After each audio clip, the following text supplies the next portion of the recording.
nonfiction masters. We have had lots of great facts and learning this week about compare and contrast with nonfiction text. Today, your job is going to be doing one independently, and we are going to be reading about sharks. So you should have your sharks page.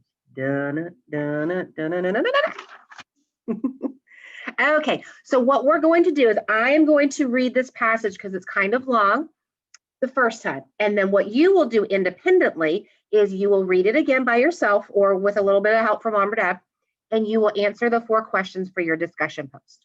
Okay, so I am going to read the passage the first time once around, and then you'll go off on your own. Okay, if you don't want to listen to me read, that's fine. If you just want to read it on your own and answer the questions for your discussion post, that's fine too. Sharks. No, I did not write this. That is my first name, though. I cannot pronounce that last name. Okay, and another fun thing to do, since this is all you've got to do, is maybe afterwards you could do some shark research.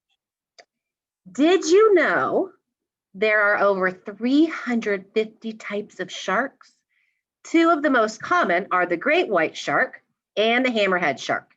These sharks and all sharks belong to a group of fish that do not have bones. Instead, their bodies are supported by cartilage, which is softer and more flexible than bone. Their skin is very rough. It is so rough, in fact, that it has been used as sandpaper. Sharks have the same senses that we have. However, signal word, their senses of sight, smell, and hearing are much stronger than ours. While both the great white and hammerhead are sharks, they have many differences. So now we're probably going to read about some of their differences.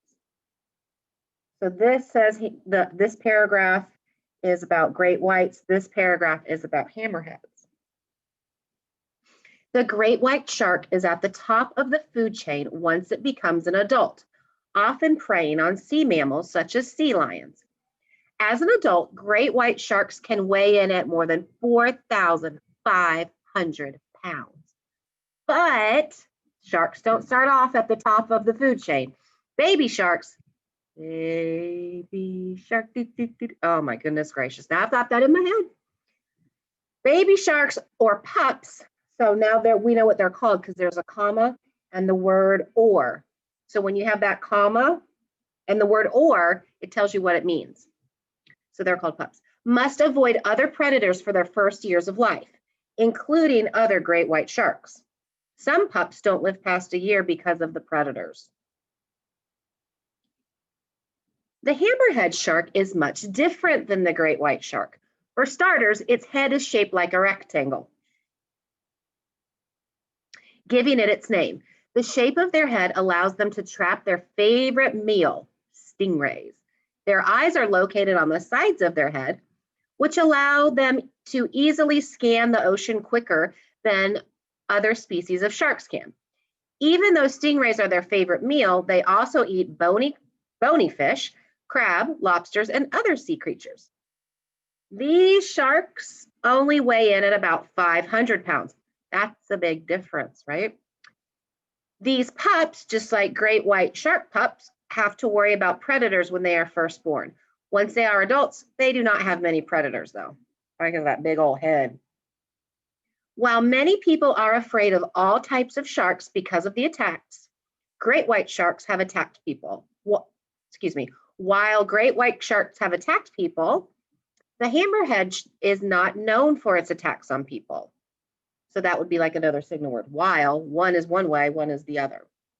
The hammerhead shark is dangerous, just like a great white shark, but not as aggressive.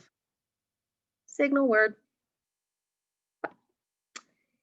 I don't know about you, but I sure don't want to ever have a close encounter with a shark. Okay, your job right now is to reread the passage. And if you don't reread it, then you need to make sure you're going back into the text to find the answers. Okay, let's see. What are sharks' bodies supported by? We read that. That's an in-your-face answer. Which senses are stronger for sharks than for us? We read that. It's an in-your-face answer. It's in the text. How are great white sharks different from hammerhead sharks? Okay, so you're probably going to have to read the answer choices and maybe go back and double check in the text. And how are great white sharks similar to hammerhead sharks? Again, you're probably going to need to read the answer choices first, mark out the yeses and the nos, and then figure out which is the correct answer. And that is your job today. Reading the passage, going back and finding your answers in your discussion post. 1, 2, 3, 4. Maybe do a little shark research. And again, sharing with mom and dad at dinner about what you learned.